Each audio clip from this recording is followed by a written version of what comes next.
What if your best art, the ones that you pour your soul into, never gets noticed?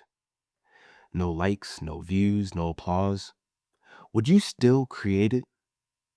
Well, I've wrestled with that question for years. But here's the thing. I've taken thousands of notes on creativity across every domain, genre, and movement. And when I searched for the truth behind that nagging question, I discovered that this very question reveals something about the nature of what we call art and what we call recognition. Our fear that nobody will notice our art is a window into something deeper. This fear highlights our internal conflict between pure creation and external validation. In this video, I'm breaking down the four most important lessons about this that I learned from my notes. Lessons that you can steal to completely transform how you create. All right, so my journey into this topic started when I was digging through my notes and I came across something surprising about one of the greatest creators of all time, Michael Jackson.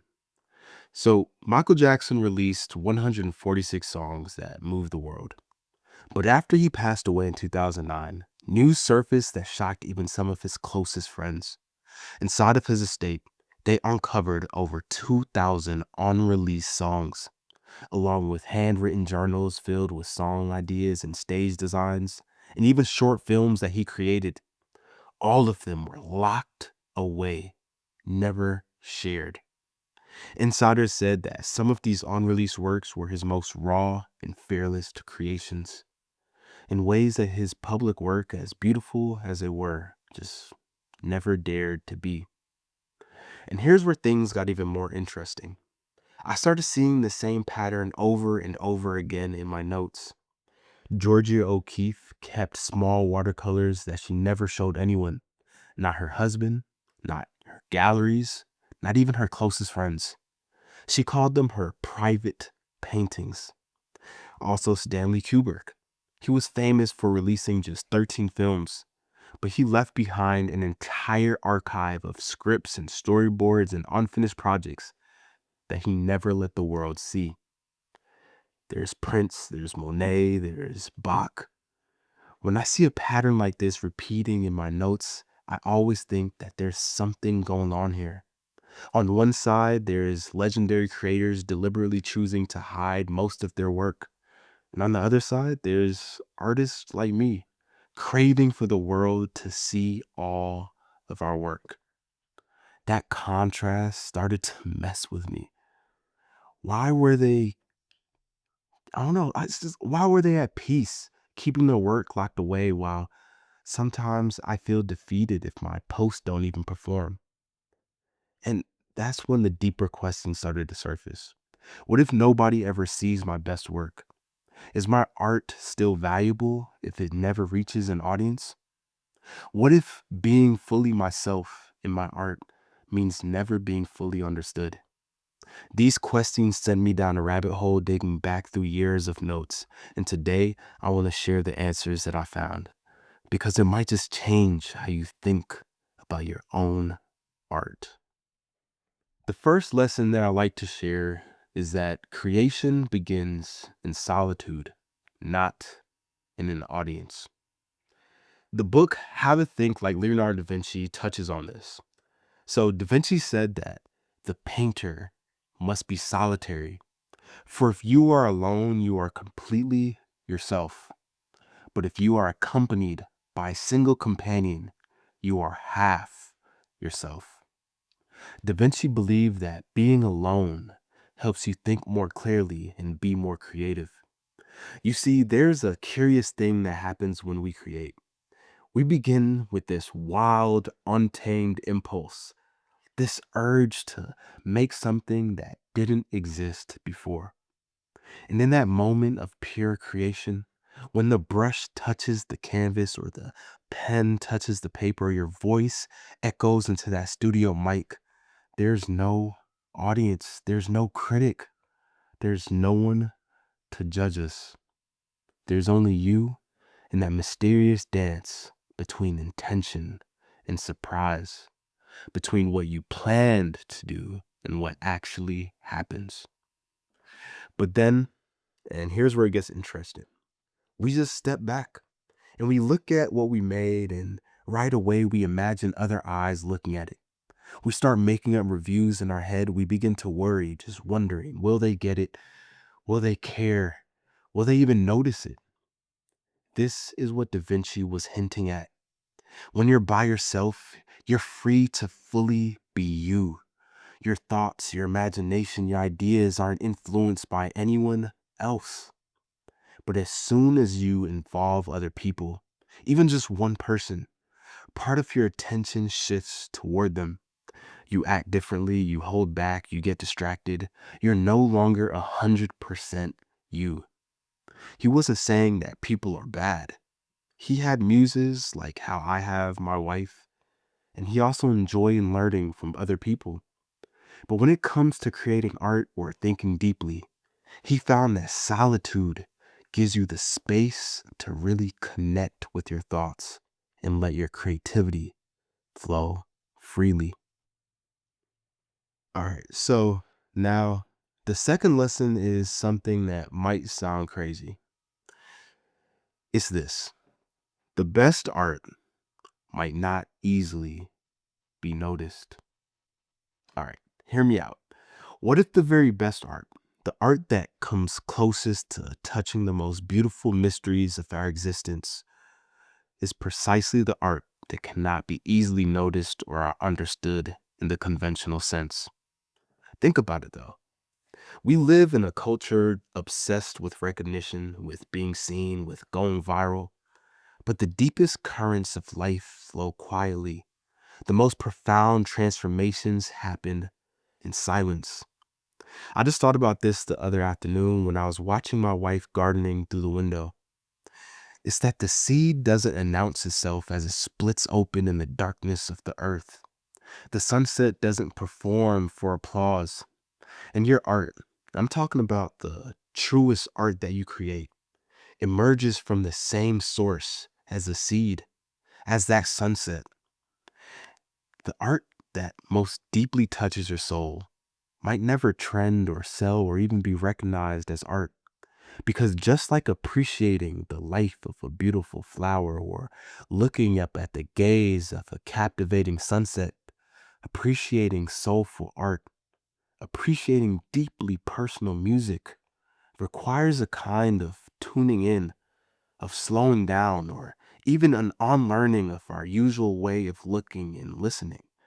And sometimes I just feel like the world just is moving way too fast to truly appreciate art. Even Georgia O'Keeffe once said that nobody really sees a flower anymore.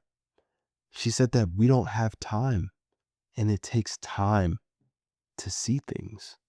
Appreciation takes time. But please don't let that stop you from creating. It should free you.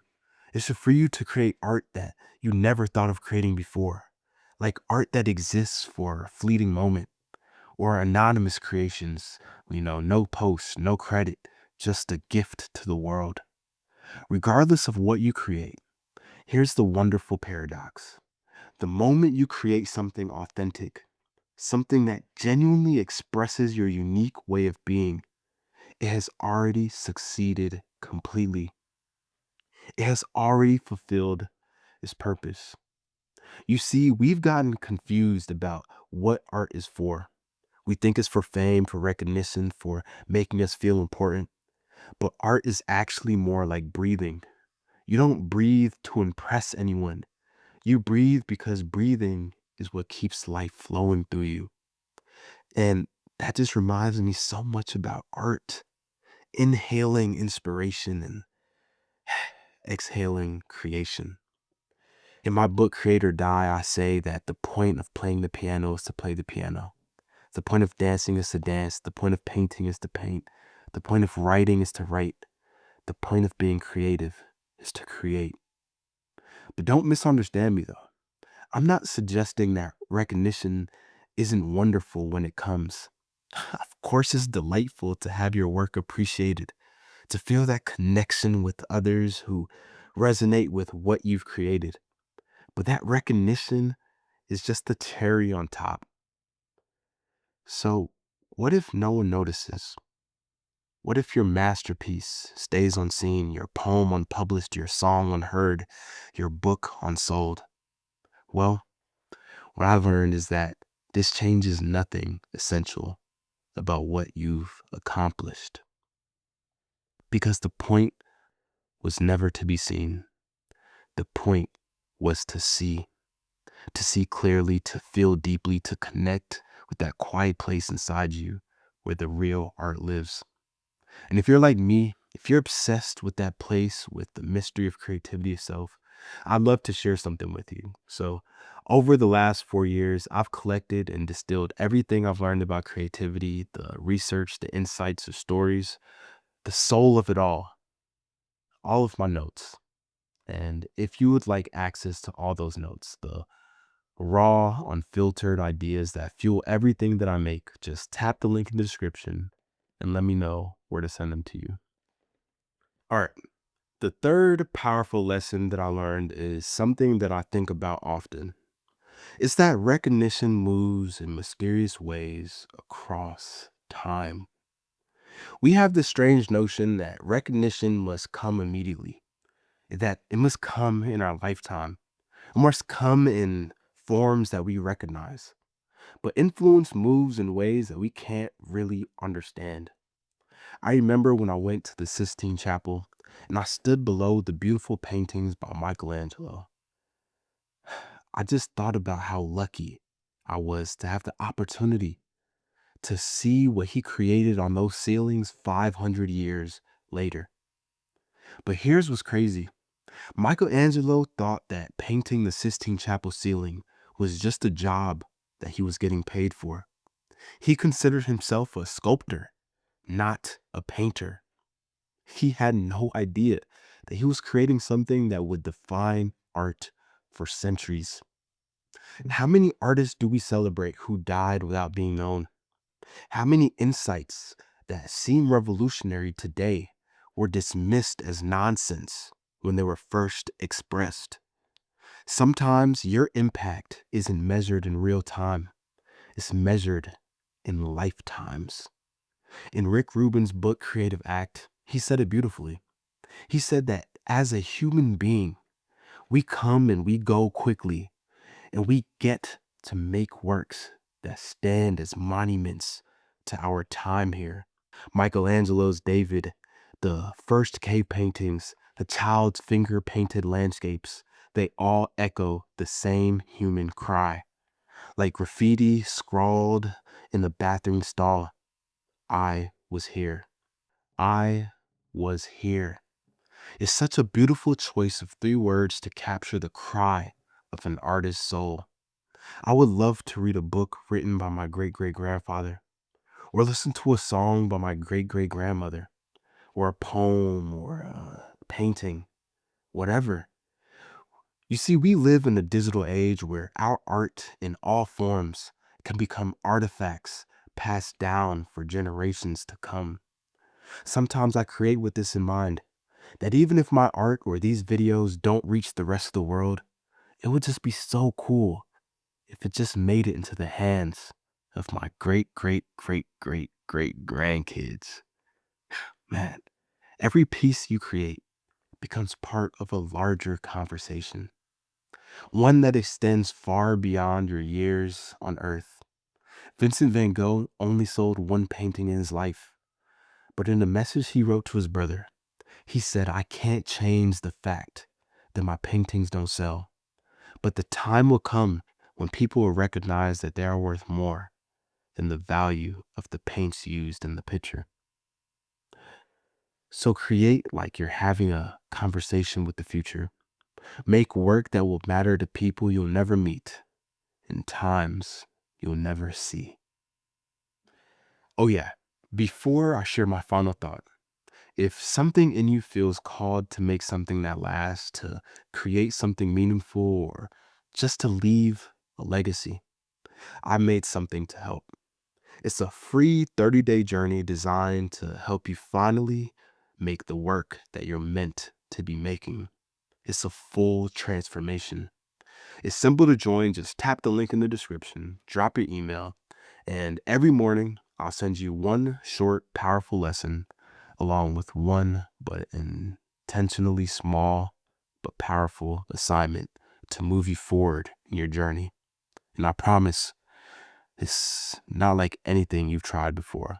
And it might just be the beginning of the legacy you leave behind.